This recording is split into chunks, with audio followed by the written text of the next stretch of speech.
Então vamos continuar nossos estudos. Hoje vamos começar a classe cestoda, que diferente dos trematódeos, os cestódeos, que são as tênias, eles apresentam esse corpo filiformes e segmentados. Eles são adaptados para habitar o lúmen do intestino delgado de vertebrados. Como cada membro desse clado neodermata, eles compartilham esse tegumento essencial protetor, mas eleva essa especialização reprodutiva ao extremo. Então vamos observar os principais pontos. Essa presença desse oescólex, que é esse órgão de adesão localizado na região anterior. Esse escólex, ele é uma estrutura de fixação na mucosa intestinal. Ele pode apresentar ventosas laterais e, em algumas espécies, um rostelo com ganchos que ancora firmemente o verme para resistir ao peritautismo. Outro ponto que a gente tem que observar é a presença desse colo e o estróbilo, que também é o foco nas proglotas, que logo após os escólex encontra-se o colo. É uma região de intensa atividade metabólica. É onde ocorre a zona de brotamento de novas unidades corporais. O corpo principal, ou estróbilo, ele é composto por uma sucessão desses segmentos, denominados proglotes, que à medida que se afasta do colo,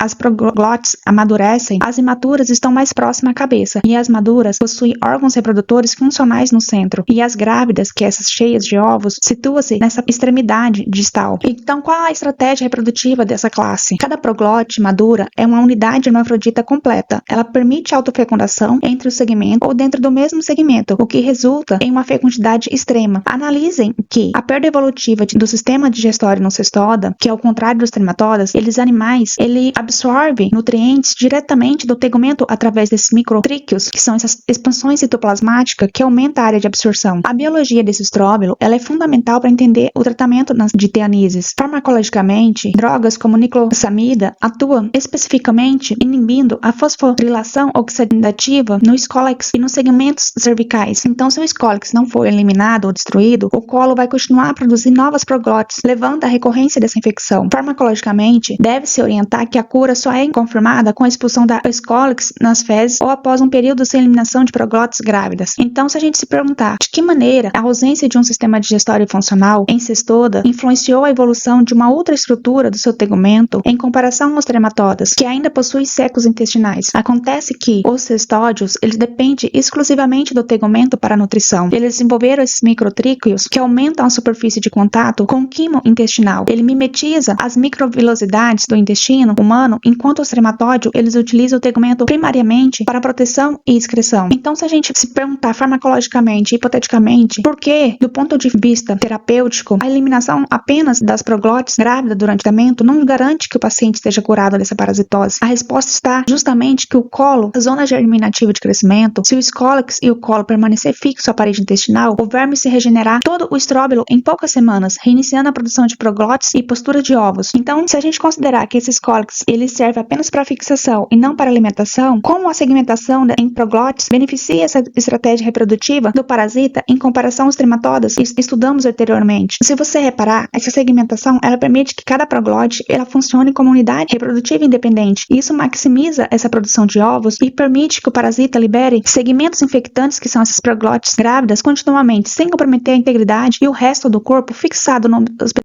Então, agora finalmente nessa etapa, vamos analisar a diversidade de órgãos de fixação que permite que esse cestódio a resistir movimentos peristálticos do hospedeiro, que garante essa permanência no intestino delgado e em outros tecidos. Então, observe essa figura A. A gente observa nessa espécie um membro dessa subclasse cestodária, que diferente das tênias comum, esse grupo ele apresenta um órgão de fixação posterior complexo e preguiado, além da probóscide muscular, que é esse acetábulo na região anterior. Isso demonstra uma estratégia distinta de ancoragem tecidual. Já na figura B da nossa tênia, a gente só vê essa extremidade anterior de uma solitária comum. O escólex, ele está equipado com essas 4 ventosas musculares, que é os acetábulos, que usa como pressão negativa para aderir à mucosa. Em algumas espécies, como a tênia solâneo, o escólex, ele possui adicionalmente uma fileira dupla de ganchos quitinosos, que perfura levemente o tecido para uma fixação mais agressiva e estável. Se a gente levar em consideração o tópico de o colo e a estrobilação, imediatamente abaixo dessa escólex, onde está localizado o colo, e o crescimento, onde está as proglótides jovens que estão continuamente geradas graças ao processo de estrobilação, essa evolução ela converge das estruturas de fixação, porque enquanto as ventosas são comuns em muitos neodermatas, os ganchos e as franjas dessa figura A, ela representa uma especialização de nicho. Analise como a presença de ganchos nos escólex de tênias armadas pode influenciar uma resposta inflamatória local no hospedeiro, em comparação com espécies que utilizam apenas ventosa, que são as nossas tênias inermes. A eficácia de fármacos tenicida, como o praziquantel, Pontel depende de sua capacidade de causar paralisia espática na musculatura do escólex. Ao perder o tônus muscular das ventosas, o parasita perde sua capacidade de fixação intestinal e é arrastado pelo esse fluxo fecal. É vital que o tratamento destrua esse escólex e o colo. Caso contrário, essa zona germinativa permanecerá produzindo proglótis e a infecção será restaurada. Então, se a gente se perguntar como essa morfologia do órgão de fixação da